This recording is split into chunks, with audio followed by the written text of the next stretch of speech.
Hi everyone, this video is going to demonstrate the use of trig identities to help with some types of integration problems. So I've just done a little cut and paste here from the QCAA formula sheet. These are the trig identities, which all have been explained in previous videos, and here's a couple of our more basic integration and derivative rules involving trig functions.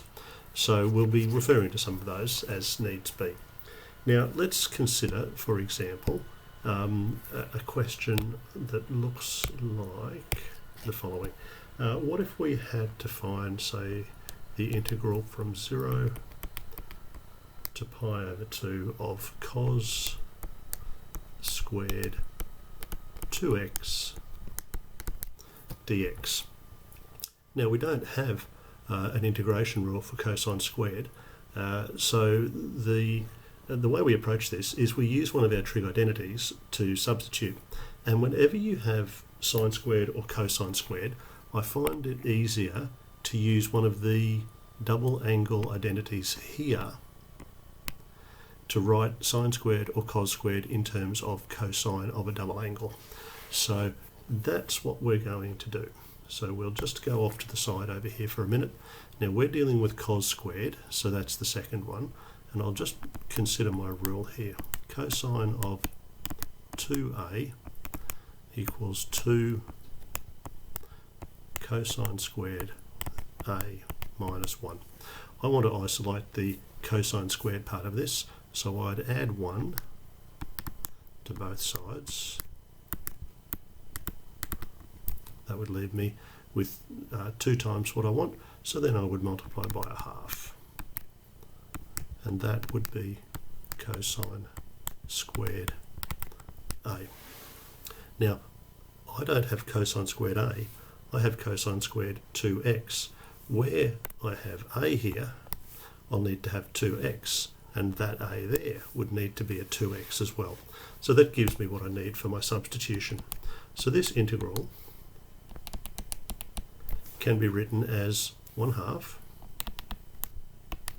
1 plus the cosine. Now not 2a, remember a is being replaced by what we have here. We have 2x, so 2 times 2x is 4x dx, and that is a much easier integral to evaluate. So I'll move the factor of 1/2 to the front of the integral, and then the integral of 1 is x plus the integral of cosine. Now if you need to, you can double check your formula sheet. The integral of wrong side, the integral of cosine is sine. So I would have sine 4x, and don't forget, because 4x is a function inside the cosine function, we divide by 4. And our limits of integration were 0 and pi over 2. Now to evaluate. So I'll substitute my limit pi over 2 first, so I'd have pi over 2 plus the sine. Now 4 times pi over 2 is 2 pi over 4. Then I substitute 0, and sine of 4 times 0 is sine of 0 over 4. Now remembering that sine of 0 is 0 and 2 pi is equivalent, we would end up with 1/2 by pi over 2 plus nothing minus nothing minus nothing, and all that will come down to be pi over 4. Now that could easily be checked on your graphing calculator by entering the original question onto your graphing calculator and see that it gives you the answer of pi over 4. So that's an interesting one. Whenever we have a sine squared or a cos squared term to integrate, I tend to use the double angle identity and write in terms of cosine to double whatever angle you were given. That's the first one to think about.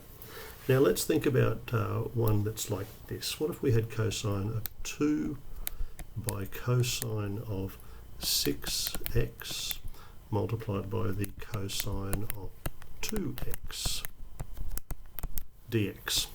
Now when we have a product of two trig functions, in this case cosine multiplied by cosine, I think it's easiest if we look for the product identities. In this case, we'll be looking at this one here. We had cosine multiplied by cosine. So we see that the substitution is 1/2 cosine of the difference plus cosine of the sum of the angles we were given. So let's make that substitution. So the 2 is still there, and the substitution for the product is 1/2. Then it was cosine of the difference between them, so that would be cosine 4x, plus cosine of the sum, that would be cosine of 8x dx. Clearly the 2 and the half cancel. Integral of cosine is sine 4x, and remember to divide by the factor of 4 because that was a function 4x embedded inside the cosine function that we integrated. Likewise here we will have cosine of 8x over 8 plus a constant of integration because this was an indefinite integral. So that's nice. Now the very last one I want to do, I think I've got time, it would be one involving an integral of something like, or so shall we go tan squared 3x.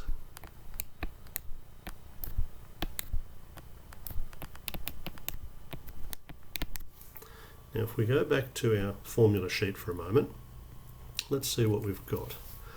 We've got that the derivative of tan is secant squared. If I wanted to do an integral of tan squared, I think the best thing to do would be to use the Pythagorean theorem, because I can see here that tan squared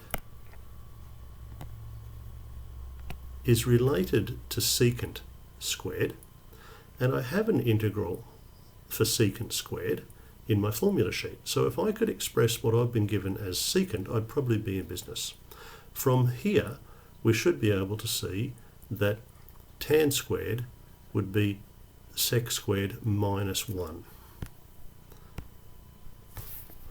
So let's rewrite that as sec squared 3x minus 1 dx. Now we should be okay. If we go back to our formula sheet to check again, the integral of sec squared x is tan x. And that's pretty much what we've got there. So we would have the integral is tan 3x, remember to divide by the 3 because of that function. And the integral of -1, that would be negative x plus a constant of integration. So that's a brief overview and a couple of examples of how to use trigonometric substitutions, trig identities, to help with difficult integrations of trig problems.